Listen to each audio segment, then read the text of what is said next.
Hi there, my name is Cupicate, and welcome to our new WolfQuest series, Fire on Fire, with Teo and Sundance. I'm sure you can recognize them in the background.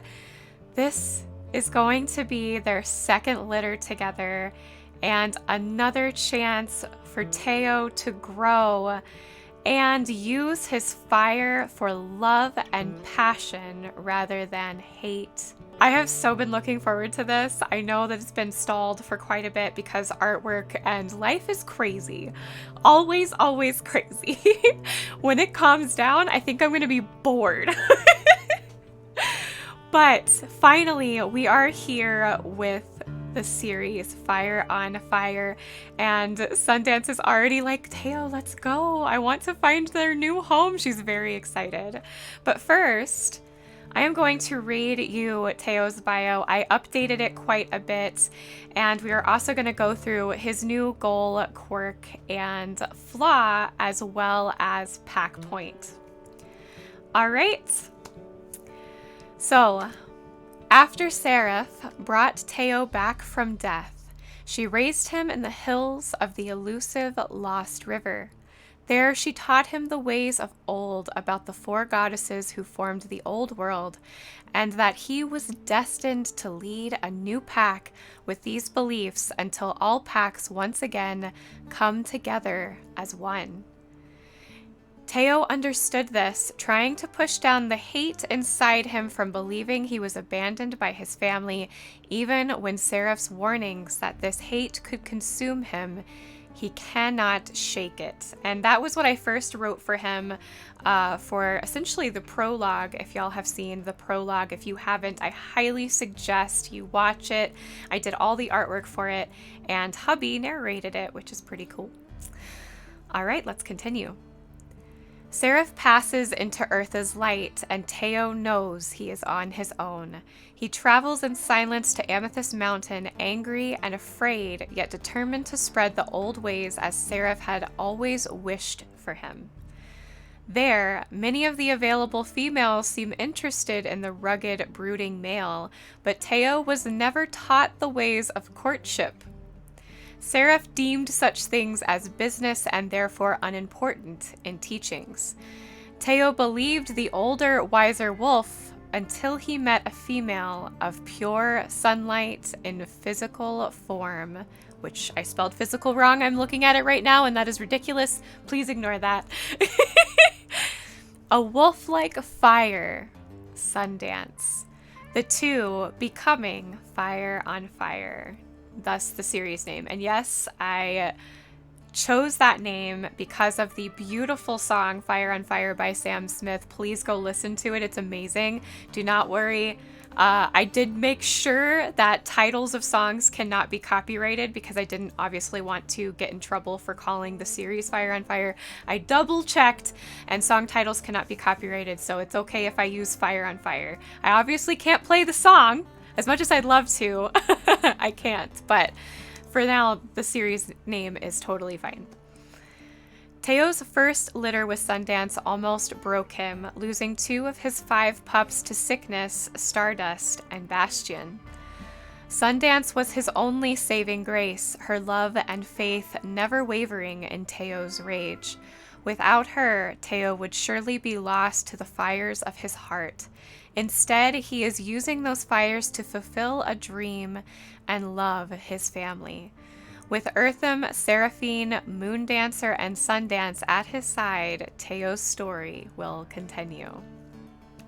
So, since the saga has not been released yet, obviously, we will not have Eartham, Seraphine, and Moondancer with us. We're just going to have to use our imagination a little bit.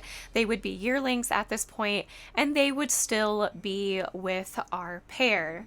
For now, we could just say every time we're watching them, the 3 are off practicing hunting, or maybe they're doing marking or something, but all of them are together. We just don't happen to see them. They're seen during other times. Maybe at night they come back for a moment. But obviously, until the saga comes out, we will not be able to enjoy that part of the story just yet with any of our wolves. Hopefully it'll come out this year. I'm so excited. Okay, now that we're through that, I'm going to go ahead and read off the goal, quirk, flaw, and pack point, which you will notice a lot are very, very similar, but that is because Teo's dream has not changed.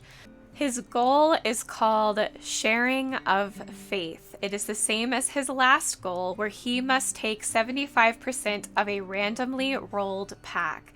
And just as the series before in The Lost Brother, he is doing this in a way of not taking over the pack by, like, you know, chasing them off or killing them. He's spreading the old ways, and they are agreeing to an alliance with him, essentially saying, we are with you, we are of one pack.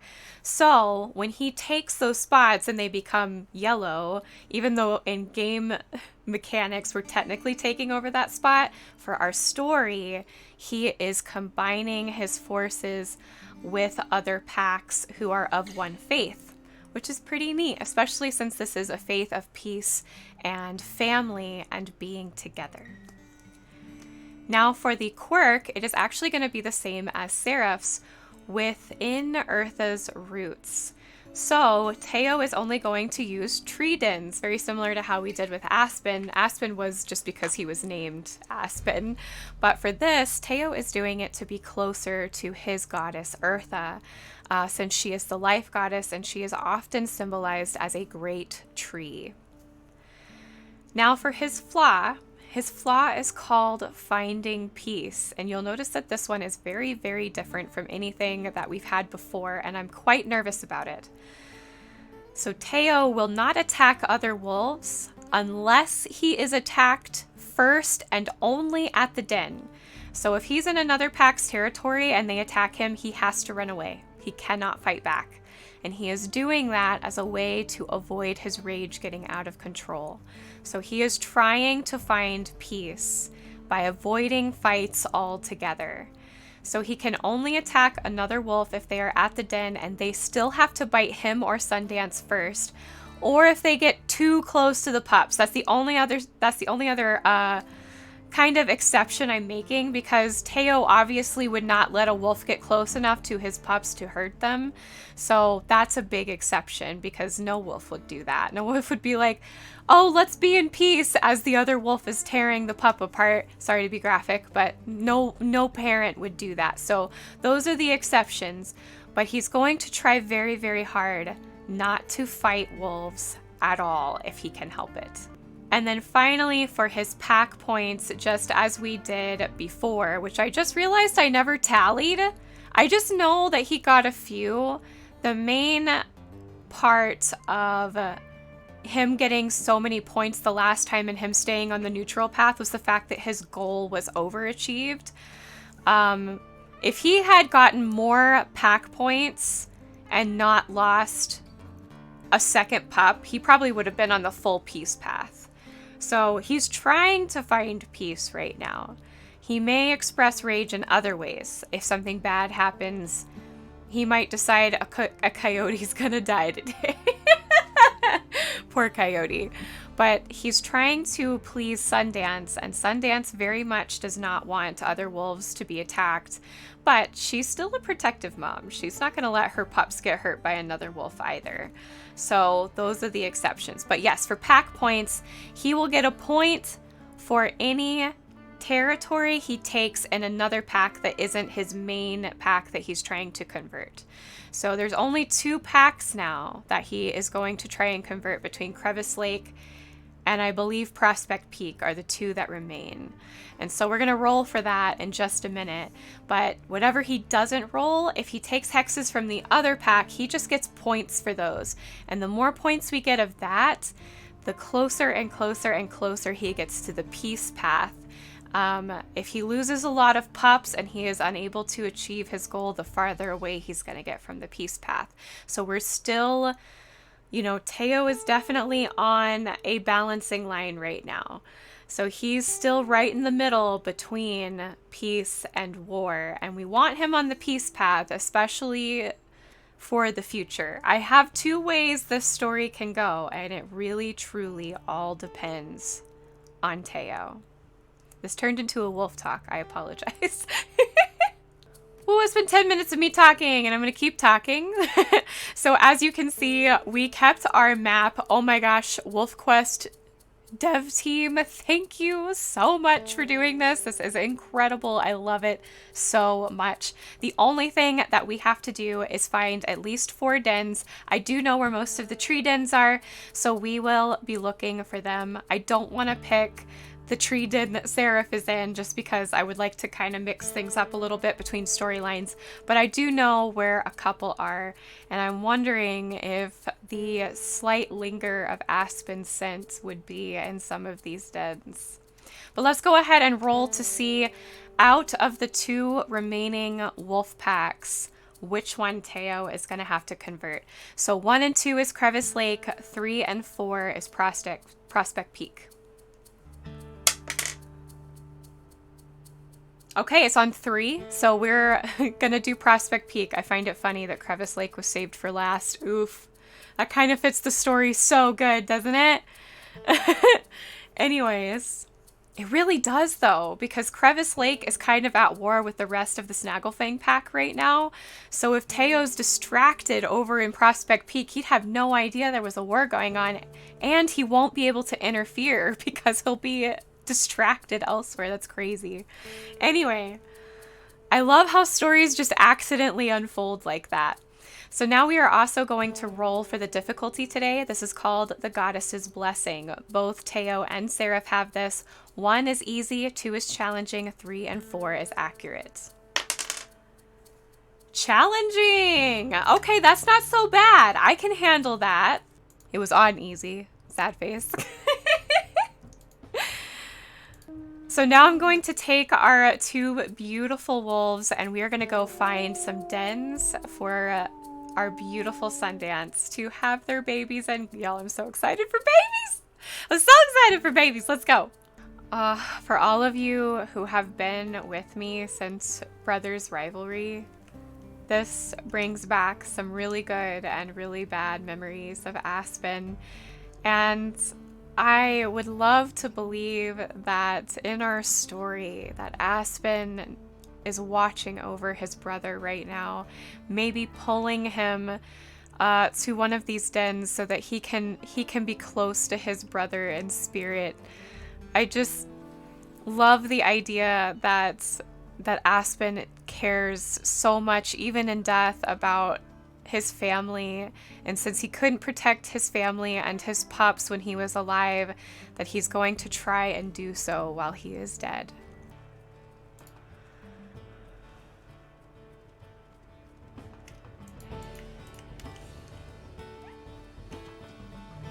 Oh my gosh, I just came across this elk calf that was like 3 bites away from death, and I got it before Mom could even hit me. That's insane. How lucky is that? I just like happened to run across it. We were able to feed a Sundance. This is amazing. And this isn't that far from the den that I actually want to choose for our 2 beautiful wolves. What a blessing. Even Sundance is happy. She's excited. My goodness. Let's give her some kisses. She definitely deserves it. She's carrying Teo's babies.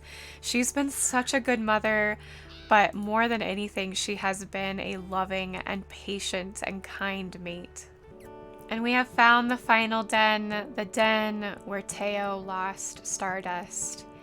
And in some ways, he returns here with grief in his heart, but he feels relief that Stardust was not suffering anymore. So we are naming our pack Ovarian Pack, which is the same one as Seraph as it was passed down to Teo from her. And this is a name that comes from my book that I'm trying to write. So we're gonna keep it for sweet Teo, who is happy to carry this name for Seraph. And we will choose a den. We will not choose this one. I do think that Teo would not necessarily be able to immediately want to come back to this den, even though it's extremely close to the pack he's hoping to convince to listen to him. But he can't rip the grief away just yet. So he is actually going to return to a different tree den. And here we are. We are actually at Aspen's den, the den that he had before he died. So we are going to call this Eartha's Heart. And we're going to see how many pups Sundance has. Oh my God. I'm just walking away. Bye. Oh, and age perks, of course. Let's view our perks. All right. So Teo is actually quite strong. He just isn't very healthy. And his stamina is meh. And stamina is kind of important. Let's see what we have here, though. So youthful prowess. More likely to have larger pups. Okay, so sick pups are more likely to recover. I think that's very, very important for Teo, as well as territorial might. For the purposes of our story, I would say territorial might, every time he howls, he bolsters his affinity and his pact with other wolves who have decided to follow the old ways with Teo. So for story purposes, I think territorial might is very, very important.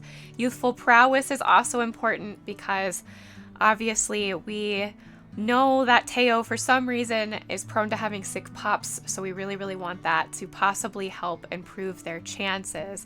And then I think to balance out his lack of stamina, we are going to actually give him some more strength so that he has a +2 in strength. And I'm pretty satisfied with that. I see 6 babies!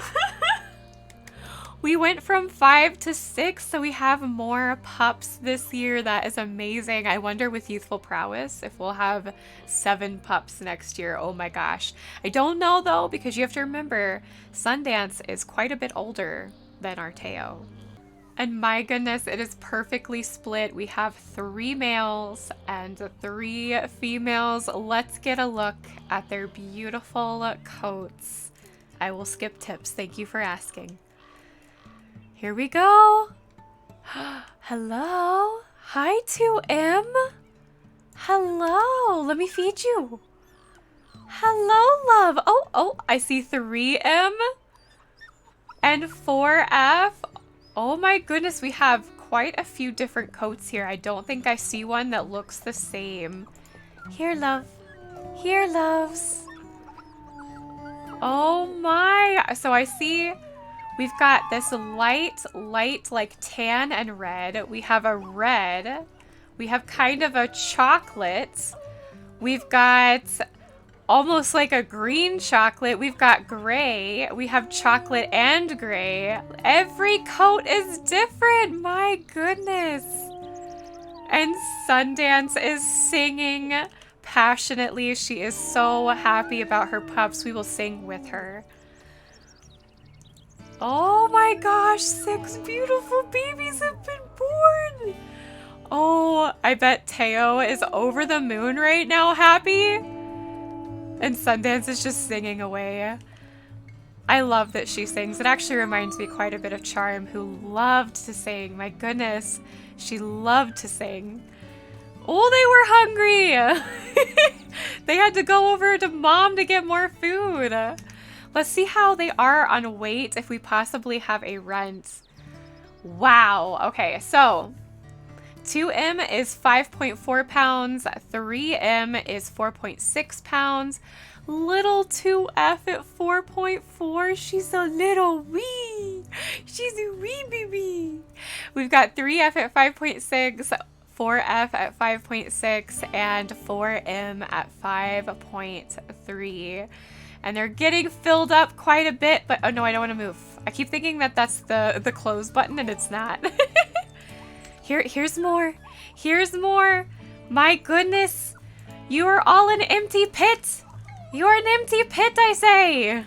Now that the pups have eaten, he will send them into the den. Our affinity should be 100%. So I think we will go on a quick eating run with Sundance and possibly try to take a hex or 2. Well, look at the convenience here. Oh my gosh, what a lucky grab! Even though she smacked me pretty hard in the face. 2, 3, 4. Let go. All right. Wow! I have been so lucky so far with picking elk. Look at how close this is to the den. What? That was so fast. I think I barely had a hop, skip, and a jump. The den is like right there. My goodness. Teo has certainly been blessed, not just with a somewhat easier day with the challenging setting, but it seems as though Eartha has planted her prey in front of Teo and Sundance for just a little bit of an easier time. So he will mark this for sure. And then I just noticed how long it's been, probably because the first half of this episode was a wolf talk. But we did get to see 5 beautiful puppies. And so I'm going to need names for 5. No, we had 6. 6 beautiful puppies. And so I'm going to need names for all 6 of those puppies, 3 males and 3 females. So if you have any name suggestions, please, I suggest posting it in the comments below. I will be choosing names out of anything you suggest for these 6 puppies. So definitely do that. And while you're down there, give the like button a tickle and a poke. Subscribe to join our family if you haven't already, and jingle that bell so you're notified of when I post any of our WolfQuest series here on the channel. Also, don't forget to join Discord so you can chat with me in the community every day, and possibly follow me on Twitch so you can see me live every week. I love you guys. Thanks again for watching, and I will see you next week for more of WolfQuest Fire on Fire with Teo and Sundance. Bye!